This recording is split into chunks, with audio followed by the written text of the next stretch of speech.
Well, मेरे कुछ ही देर में बनने वाले एक्स हस्बैंड, मैं तुमसे तुम्हारे सारे पैसे निचोड़ कर पी जाऊंगी। पहले मुझे धोखा दिया और अब मेरे पैसे छीनने की कोशिश कर रही हो। मेरा वकील जज को तुम्हारी सच्चाई जरूर बताएगा। ओ, कितने भोले हो तुम। एक बात बताऊं, तुम्हारे पास कुछ चिल्लर छोड़ने का एहसान जरूर करूंगी। आप सब खड़े हो जाइए, जज साहिबा आ रही हैं।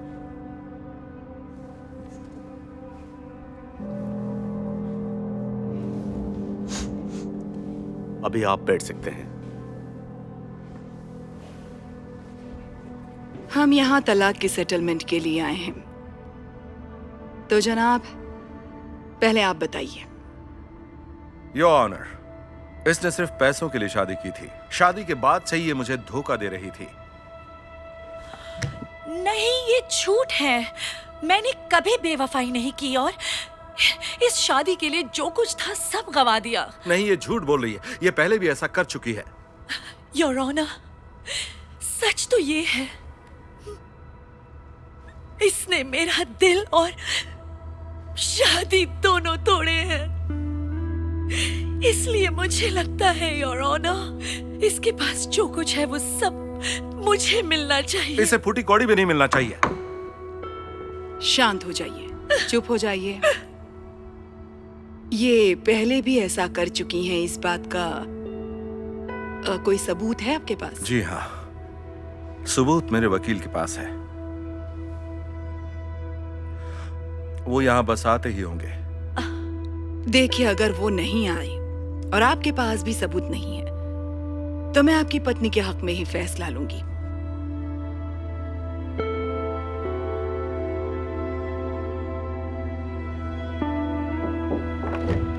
रुकिए, माफ करना योर ऑनर, मैं आ गया हूं। मिल्टन, तुम यहाँ क्या कर रहे हो? हेलो एंजेला, मैं इनका वकील हूं। आप एक दूसरे को जानते हैं? हाँ योर ऑनर, ये मेरी गर्लफ्रेंड थी और मेरे साथ भी ठीक यही किया था जो मेरे क्लाइंट के साथ कर रही है। मैडम, मैं वो दिन नहीं भूल सकता जब ये मुझे छोड़कर चली गई। हे बेब, मुझे शॉपिंग करवा सकते हो? मुझे वीकेंड पार्टी के लिए कपड़े लेने हैं। सॉरी, पर मुझे कल के लॉ एग्जाम के लिए पढ़ाई करनी है। ओके फाइन, मुझे अपना क्रेडिट कार्ड दे दो, मैं खुद शॉपिंग कर लूंगी। माफ करना, किताबें खरीदते खरीदते कार्ड की लिमिट खत्म हो गई है। पर मैं वादा करता हूँ, कुछ सालों में जब वकील बन जाऊंगा तो तुम जो कहोगी ला दूंगा। कुछ सालों में? मैं इतने साल इंतजार नहीं कर सकती। ठीक है, मैं जाकर चैट से पैसे ले लूंगी। चैट? रुको, ये चैट कौन है? मेरा रिच बॉयफ्रेंड। और कैसे कर पाऊंगी मैं अपनी महंगी शॉपिंग? तुम मेरे साथ ऐसा कैसे कर सकती हो? मुझे कोई ऐसा चाहिए जो मेरे खर्चे उठा सके। माफ करना, बट इट्स ओवर।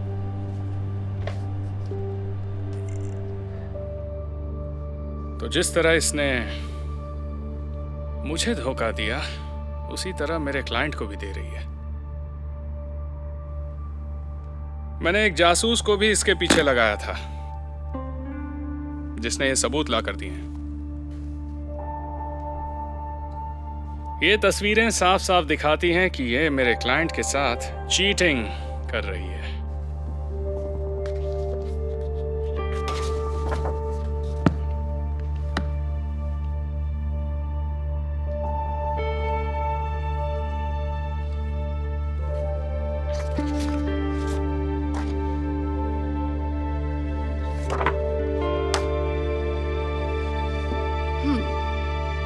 अगर ये मेरी शॉपिंग के खर्चे नहीं उठा सकता तो ये मेरी गलती नहीं है। अगर इसके पास पैसे होते तो मैं इसे कभी धोखा नहीं देती। Order, order. मुझे जो जानना था वो मैं जान चुकी हूँ। यह अदालत सब कुछ समझ चुकी है, इसलिए इस महिला को एक भी रुपया नहीं मिलेगा। अदालत बर्खास्त होती है।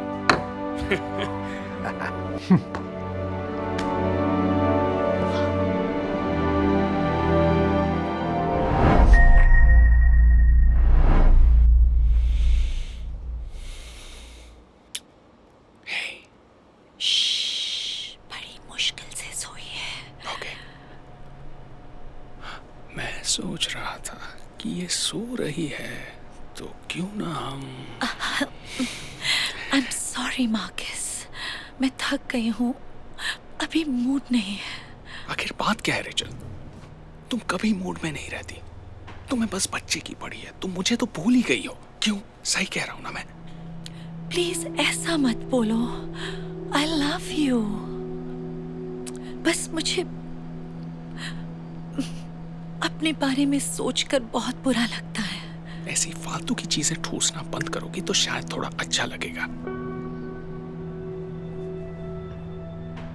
कहना क्या चाहते हो तुम मार्कस? रेचल, पहले तुम्हारी बॉडी कितनी अच्छी थी, पर अब देखो खुद को, बच्चा होने के बाद भी प्रेग्नेंट लगती हो। ऐसा कैसे कह सकते हो तुम? अभी कुछ हफ्ते पहले ही डिलीवरी हुई है मेरी। बस ये रोना ही आता है तुम्हें। ठीक है, रोना है तो रोती रहो। मार्कस, ये सब मेरे लिए आसान नहीं था। तुम्हें पता है मैं पोस्टमार्टम डिप्रेशन से जूझ रही देखो, हूँ। पोस्टमार्टम डिप्रेशन जैसी कोई चीज नहीं होती। मेरी मॉम को तो नहीं हुआ, ऐसा कुछ भी नहीं होता है।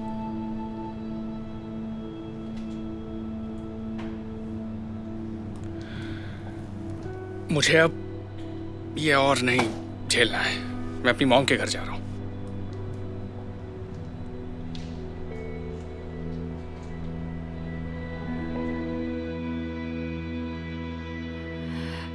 ये तो बताओ बेटा, आखिर क्या बात हो गई? वो रेचल मॉम, वो बस बैठ के पूरे दिन रोती रहती है, और जब से बच्चा हुआ है तब से उसने मेरे बारे में सोचना ही छोड़ दिया है। ओह नहीं, उसे कहीं दिखाया क्या? शायद उसे पोस्टमार्टम डिप्रेशन हो। ओह, अब आप शुरू मत होइए। ऐसा कुछ नहीं होता है। ऐसा होता है बेटे, यह खराब चीज है। कई ऐसी औरतें हैं जो इस डिप्रेशन से गुजरती हैं। ये बस एक बहाना है मॉम, आपको तो ऐसा कुछ नहीं हुआ। मॉम, क्या हुआ? ये भी उससे गुजर चुकी है बेटे। हमारा रिश्ता टूटने वाला था, जानते हो। तुम्हारे पैदा होने के बाद सब कुछ ठीक था। तुम एक प्यारे और हेल्दी बच्चे थे और हम बहुत खुश थे। पर धीरे धीरे डिप्रेशन मुझ पर हावी होने लगा। मेरे शरीर में एक साथ कई बदलाव हो रहे थे और उस वक्त मैं बस अकेले रहना चाहती थी। मैं बस खाती और रोती रहती। तुम्हारे पापा समझ नहीं पाए कि मैं पोस्टमार्टम डिप्रेशन से लड़ रही हूँ, इसलिए हमारे झगड़े होने लगे। मेरी हालत पहले से ज्यादा खराब होने लगी, पर आखिरकार तुम्हारे पापा समझ गए और उन्होंने वादा किया कि उस नाजुक वक्त में मेरा साथ देंगे।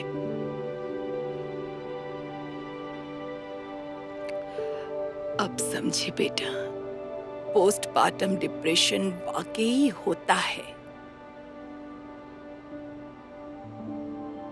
I'm sorry मॉम, मुझे अफसोस है कि आपको इस सब से गुजरना पड़ा। मुझे रेचल के साथ ऐसा नहीं करना चाहिए था। प्लीज बेटा, बस उसके पास जाओ और उसकी मदद करो। हम मर्द ये कभी नहीं समझ पाएंगे कि नई नई मां बनना कैसा लगता है। उससे तुम्हारा साथ चाहिए बेटे। ठीक है, thank you. I love you. Love you बेटा। ओके, मैं चलता हूँ, पर मैं घर जाके कॉल करूंगा। बाय।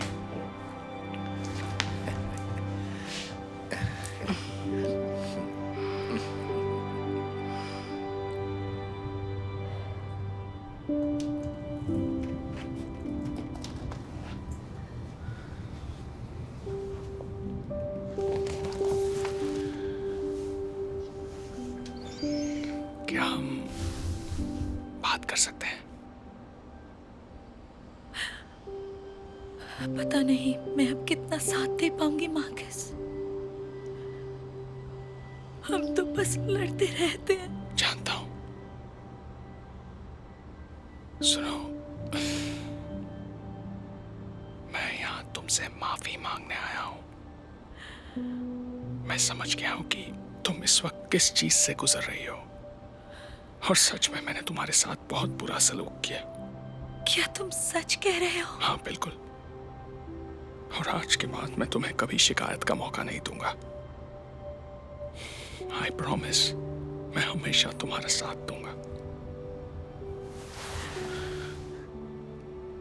क्या तुम मुझे माफ करोगे please?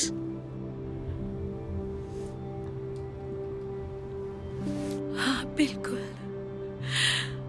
I love you. I love you too.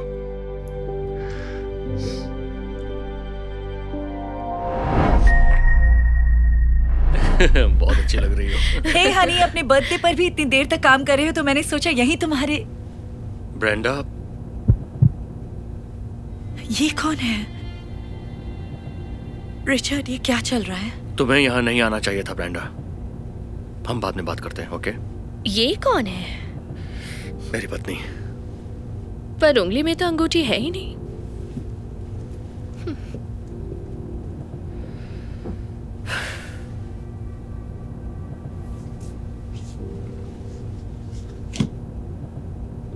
तो ये सब चल रहा है ऑफिस में, इसलिए तुम इतनी रात रात तक काम करते हो?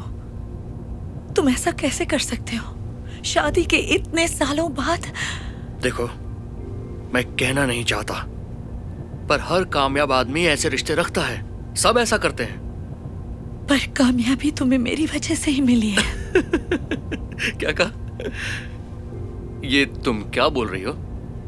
तुमने मुझे कामयाब बनाया? हाँ, तुम भूल गए कैसे?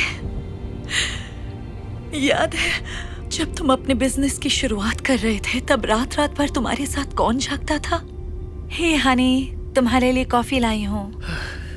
अब तक जाग रही हो? तुम्हें सो जाना चाहिए था। तुम्हें काम करता छोड़कर सो जाती तो मुझे बुरा नहीं लगता क्या? कैसा चल रहा है? अकाउंट्स की बैलेंस शीट है।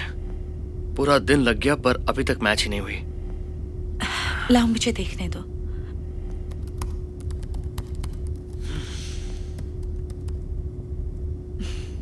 मैच हो गई। हो गई? इतनी जल्दी? और मैं कब से इसी काम में लगा हुआ था। अपनी जान के लिए कुछ भी करूंगी। तुम नहीं सोगे तो मैं भी नहीं सोऊंगी। Thank you so much. और फिर वो टाइम भूल गए जब तुमने पैसे खत्म होने पर हार मान ली थी। एक और बिल, अब इसे कहां से भरूंगा मैं? सब खत्म, और नहीं हो पाएगा। ये बिजनेस मैं और नहीं झेल सकता। क्या? नहीं, तुम अपने सपनों को ऐसे नहीं छोड़ सकते। तो और क्या करूं? हमारे पास जितने पैसे थे सब इस बिजनेस में गंवा दिए। मुझे अब कहीं नौकरी करनी होगी। रुको, मैं भी आई।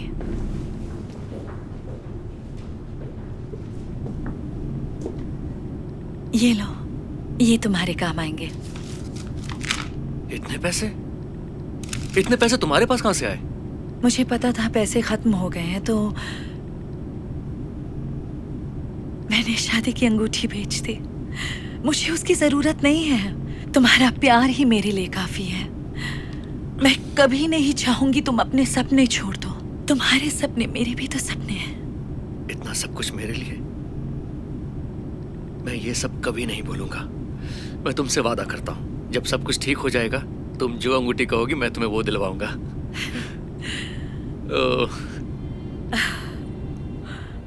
अब समझ आया, मैंने अपना सब कुछ तुम्हारे लिए लुटा दिया रिचर्ड, और उसका ये सिला दे रहे हो तुम। तो तुम्हें क्या लगता है, इतनी मेहनत करने के बाद, इतनी कामयाबी के बाद मैं पहले जैसा ही रहूं? मैं अब एक CEO हूं। मुझे कोई चाहिए जो मुझे खुश रख सके। तुम जैसी बूढ़ी और थकी हुई नहीं चाहिए मुझे। मुझे माफ करना ब्रेंडा, सब खत्म हो गया है।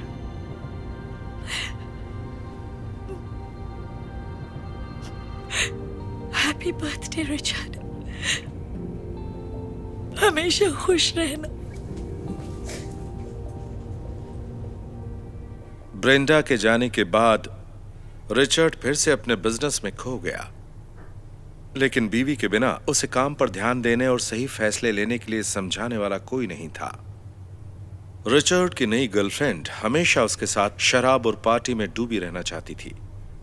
इसका असर रिचर्ड के फैसलों पर भी पड़ने लगा। ब्रेंडा उसे हमेशा सेविंग के लिए समझाती थी, लेकिन इस नई गर्लफ्रेंड को बस उसके पैसे उड़ाने से मतलब था। उसे देखते ही वो उसके आगे हाथ फैला देती थी, पैसे मांगती रहती थी ताकि अपने लिए डिजाइनर कपड़े और बैग खरीद सके। धीरे धीरे रिचर्ड के पैसे खत्म होने लगे, यहां तक कि बिल भरने लायक पैसे भी नहीं बचते थे। लेकिन ब्रेंडा की तरह उसके बुरे वक्त में उसका साथ देने की बजाय उसकी गर्लफ्रेंड सिर्फ मौज मस्ती के लिए उससे मिलती थी। इसीलिए जब रिचर्ड के सारे पैसे खत्म हो गए तो उसकी गर्लफ्रेंड भी उसे छोड़कर चली गई। ब्रेंडा जैसी मजबूत बुनियाद के चले जाने से उसकी जिंदगी और बिजनेस की इमारत एक झटके में टूट गई। कुछ साल बीतने के बाद अचानक ही उसकी मुलाकात ब्रेंडा से हो गई। ब्रेंडा, ब्रेंडा, ये तुम हो? रिचर्ड, वाह, तुम बहुत अच्छी लग रही हो। एक मिनट बात कर सकती हो? मुझे एक मीटिंग के लिए लेट हो रहा है, पर हम चलते चलते बात कर सकते हैं। बोलो।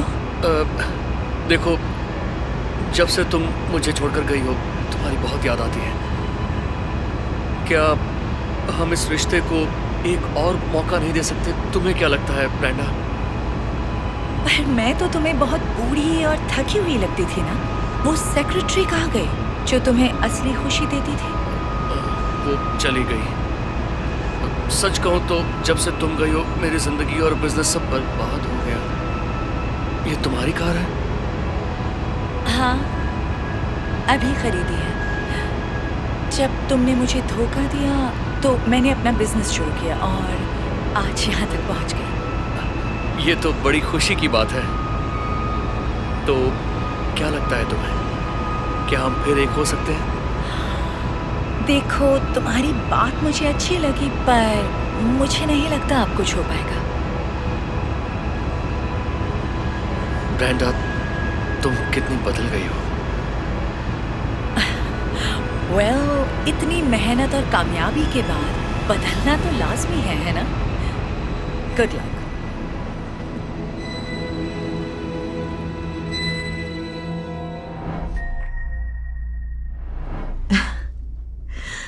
खुशखबरी सुन के वो पागल हो जाएंगी।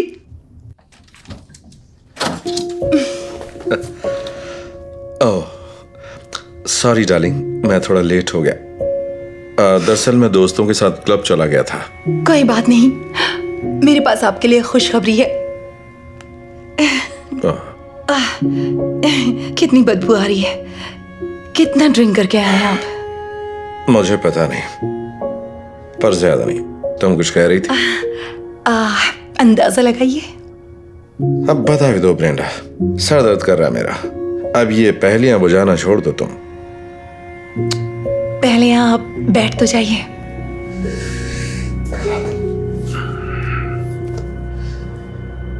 बताओ क्या बात है?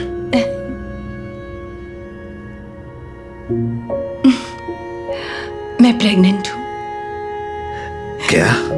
हाँ, यकीन नहीं हो रहा ना, हम दोनों पेरेंट्स बनने वाले हैं। नहीं नहीं, कह दो कि तुम मजाक कर रही हो। अरे पर मैं ऐसा मजाक क्यों करूंगी? मुझे लगा था कि आपको खुशी होगी। खुशी होगी? ब्रेंडा, अभी मेरी उम्र ही क्या है? अभी तो मेरे घूमने फिरने के दिन है, मेरे दोस्तों के साथ मौज मस्ती के दिन है, किसी बच्चे को पालने के दिन नहीं है। ड्रिंक और पार्टीज के अलावा भी दुनिया में और जरूरी चीजें होती हैं। हमें शादी किए हुए 7 साल हो गए हैं। आपको नहीं लगता अब हम दोनों को फैमिली सेटल कर लेनी चाहिए? नहीं, तुम्हारे लिए ये जरूरी होगा, लेकिन मेरे लिए नहीं। कल ही हम अस्पताल जाएंगे और तुम्हारे पेट की सफाई करवाएंगे। मैं अपने पेट की सफाई नहीं करवाऊंगी। तुम्हें या तो मुझे चुनना होगा या फिर इस बच्चे को। फैसला कर लो तुम।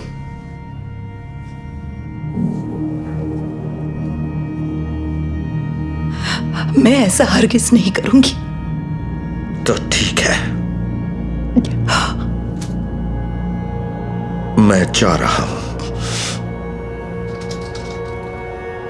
तो मैं तलाक के कागजात भिजवा दूंगा।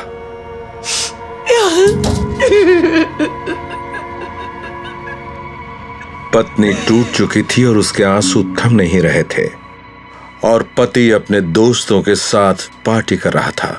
वो रोज उनके साथ शराब पीता।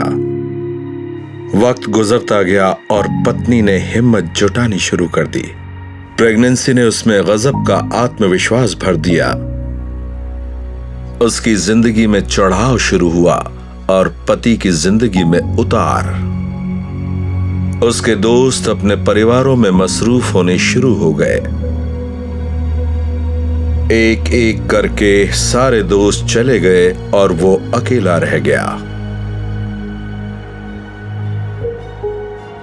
पत्नी की जिंदगी में बहार आ गई। जब पहली बार उसने अपनी नन्ही सी बच्ची को गोद में लिया तो जैसे सारे जहान की खुशियां उसकी झोली में आ गिरी।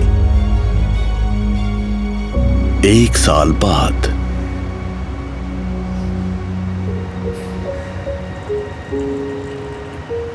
ब्रेंडा, कितना वक्त गुजर गया ना।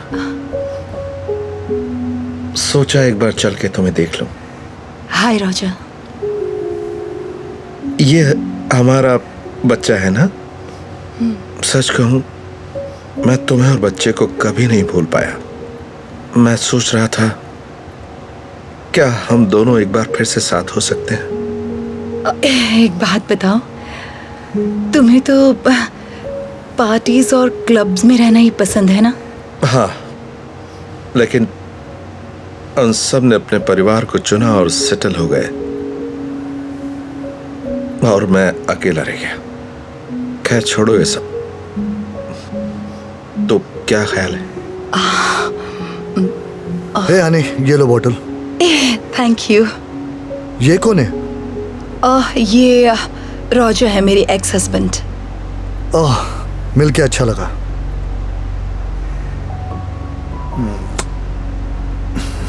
मैं जब तक एशली को दूध पिलाता हूँ, तुम दोनों जब तक बातें कर लो। यकीन नहीं हो रहा तुम्हारा एक बॉयफ्रेंड है। वो मेरे मंगेतर हैं। देखो रोजर, एशली से मिलने के लिए तुम कभी भी आ सकते हो, लेकिन जहां तक मेरी बात है, मैं आगे बढ़ चुकी हूं। मुझे कोई ऐसा जीवन साथी चाहिए था जो मेरे साथ सेटल हो सके, और वो मुझे मिल गया है।